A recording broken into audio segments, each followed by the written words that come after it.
Emergency, Bentley 7811. There's been a shooting in room 1167. This person, more information? Yeah, he's been shot like multiple times. It looks like he was shot in the head, the stomach, the arms. There's blood everywhere. Gosh. What she has said so far is that she was in the room with Patriot, with a friend of hers named Byron, with Lefty, the victim, her boyfriend of 2 years that she doesn't know his name. Okay. And they're all watching TV, and there's a knock at the door, and Radon comes to the door, says, "You need to move your truck." He gets aggravated. She's going into the bathroom as that argument is commencing. As soon as she's in the bathroom, she hears like 6 shots. Flying into the bathroom comes Byron, who was also in the room for protection to keep from getting shot.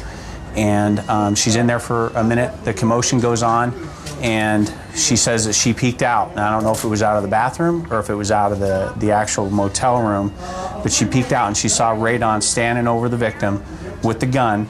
And then she said to him, you know, put the gun down, you're gonna kill him. And that he started waving a gun around. And at that point, she didn't know she was gonna get shot. So she ducked back inside. And you don't have her on tape yet? Not yet. Okay. All right.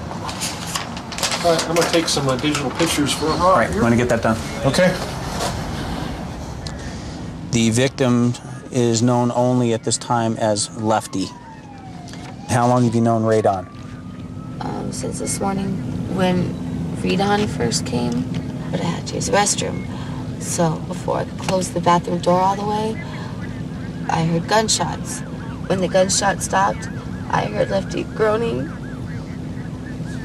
And I heard a lot of moving. But I saw Radon on top of Lefty. Okay. And Radon had the gun in his hand. And then you ducked back in? I ducked back in the bathroom. And then when I stopped hearing the fighting, I go back out and everybody was gone. And Lefty was on the ground, bleeding everywhere. And so I just kept holding him and yelling for him not to die. Well, just so you know, we got 4 casings in the room. One was at the threshold of the door as you first come in. Another one was where that garbage can is now. Another one was clear back in the corner behind the door, right up next to the door jamb. And the 4th one was up here next to this pile of CDs. They picked up a bunch of the beer cans and cigarette butts in here. Hopefully we can identify these people with some latent prints and DNA if we need to. And Mike was going to check the stain here to see if that's blood. Right. That'd be consistent with him laying on the floor. With what she said as far as him being on the ground and tussling. Yeah. That's pretty much it. Going to throw some fingerprint powder around and see what we can come up with print-wise, and hopefully we'll get some good results from that. We've identified the victim, Lefty. Suspects, we've changed from Radon to who? He goes by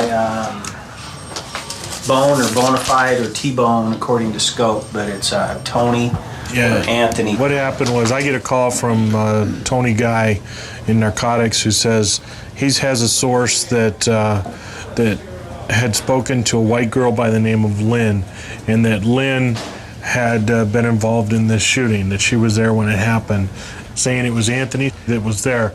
And the reason she says he came to the door is because she had stolen $400 from a working girl by the name of Veronica, and that Veronica worked for Anthony, and that Anthony was coming to get some sort of payback for this money that she'd taken.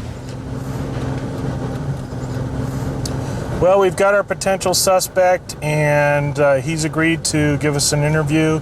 He's given us some preliminary information. He knows what we want to talk to him about. He brought up the name Lefty and was aware that Lefty had been murdered. He's consented to come with us up to our office, and he's going to give us an interview. So we'll see what happens now. How long have you known Lefty? Probably over the summer months. I met him during the summer months. So. How did you meet him? Through a young lady, which is now his girlfriend, Lynn. You never had any problems with it? One incident is this girl stole some money from our girl. Who's this girl? Lynn. And how much money are we talking? $90. Do you expect you to do something about it for her? No, for what? No, hell no. No? What else did you hear about the murder? Yeah, the guy named Red Don did it. Know anybody by that name? I don't know no one, sir, by that name. Where are you hearing all these stories From the streets, man. Where? Man, up and down the street, different people, different, I have nothing really to give you, but if you find Lynn and ask Lynn knows something why Lefty got shot. I feel like we did everything we could as far as he goes. It's possible it's not him and that Lynn's trying to implicate him for a reason. So we're back to try and find Lynn. Got to find her. Yep. Yeah, she's going to be the key to this whole case.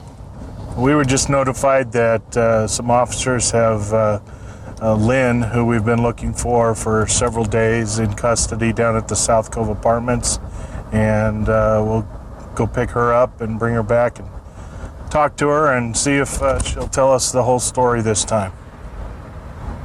Tony? Yeah, nothing to do with it. You know what Tony looks like? Mm-hmm. That's it when the bomb left. Yeah. But you're saying that's not the guy? Nope. Absolutely no way. No. None of them are.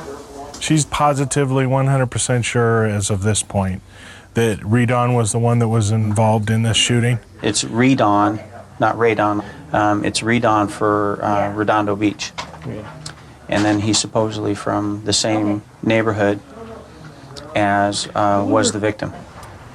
Well, the big break in the case is locating this guy, Patriot, the person that ended up renting the room for Redon. We ultimately ended up tracking him down.